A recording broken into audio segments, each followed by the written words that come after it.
Our next speaker has spent his whole career eliciting that sense of wonder. Please welcome John Lloyd.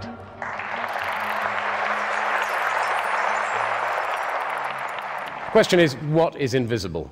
There's more of it than you think, actually. Everything, I would say, everything that matters, except everything, and except matter. We can see matter, but we can't see what's the matter. We can see the stars and the planets, but we can't see what holds them apart, or what draws them together. With matter, as with people, we see only the skin of things. We can't see into the engine room. We can't see what makes people tick, at least not without difficulty, and the closer we look at anything, the more it disappears. In fact, if you look really closely at stuff, if you look at the basic substructure of matter, there isn't anything there. Electrons disappear in a kind of fuzz, and there is only energy. One of the interesting things about invisibility is that things that we can't see, we also can't understand. Gravity is one thing that we can't see, and which we don't understand. It's the least understood of all the four fundamental forces, and the weakest. And nobody really knows what it is or why it's there. For what it's worth, Sir Isaac Newton, the greatest scientist who ever lived, he thought Jesus came to Earth specifically to operate the levers of gravity. That's what he thought he was there for. So, bright guy.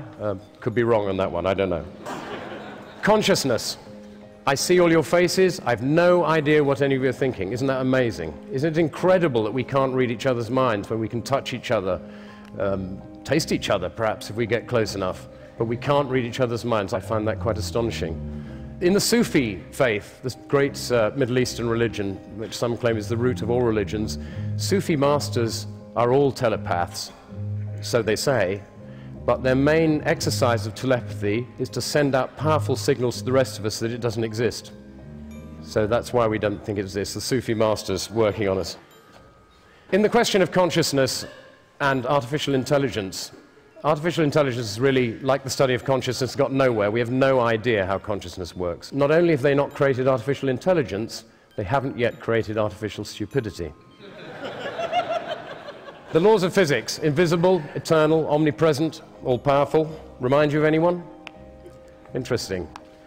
I'm, as you can guess, not a materialist, I'm an immaterialist, and I find a very useful new word, agnostic. Okay? I'm an agnostic.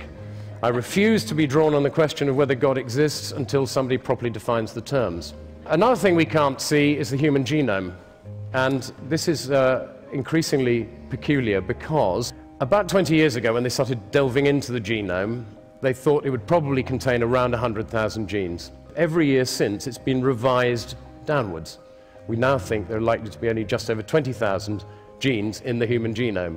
This is extraordinary, because rice, get this, rice is known to have 38,000 genes. Potatoes have 48 chromosomes, 2 more than people, and the same as a gorilla. You can't see these things, but they are very strange. The stars by day, I always think that's fascinating. The universe disappears. The more light there is, the less you can see. Time. Nobody can see time. I don't know if you know this, modern physicists, there's a big movement in modern physics to decide that time doesn't really exist because it's too inconvenient for the figures. It's much easier if it's not really there. You can't see the future, obviously, and you can't see the past except in your memory. One of the interesting things about the past is you particularly can't see. My son asked me this the other day, said, "Dad, can you remember what I was like when I was 2?" And I said, "Yes." He said, "Why can't I?" Isn't that extraordinary? You cannot remember what happened to you earlier than the age of 2 or 3, which is great news for psychoanalysts, because otherwise they'd be out of a job, because that's where all the stuff happens. That makes you who you are. Another thing you can't see is the grid on which we hang. This is fascinating. You probably know, some of you, that cells are continually renewed. Skin flakes off, hairs grow, nails, that kind of stuff, but every cell in your body is replaced at some point. Taste buds every 10 days or so. Livers and internal organs take a bit longer. A spine takes several years. But at the end of 7 years, not one cell in your body remains from what was there 7 years ago. The question is, who then are we? What are we? What is this thing that we hang on that is actually us? Atoms, can't see them. Nobody ever will. Smaller than the wavelength of light. Gas, can't see that. Interesting, somebody mentioned 1600 recently. Gas was invented in 1600 by a Dutch chemist called Van Helmont. And it's said to be the most successful ever invention of a word by a known individual. Quite good. He also invented a word called blas, for meaning astral radiation. Didn't catch on, unfortunately. But well done him. Light. You can't see light. When it's dark in a vacuum, if a person shines a beam of light straight across your eyes, you won't see it. It's slightly technical. Some physicists will disagree with this, but it's odd that you can't see the beam of light. You can only see what it hits. Electricity, you can't see that. Don't let anyone tell you they understand electricity. They don't. Nobody knows what it is. You probably think the electrons in an electric wire move instantaneously down a wire, don't you, at the speed of light when you turn the light on? They don't. Electrons bumble down the wire about the speed of spreading honey, they say. Galaxies, 100 billion of them estimated in the universe. 100 billion. How many can we see? 5. 5 out of the 100 billion galaxies with the naked eye, and one of them is quite difficult to see unless you've got very good eyesight.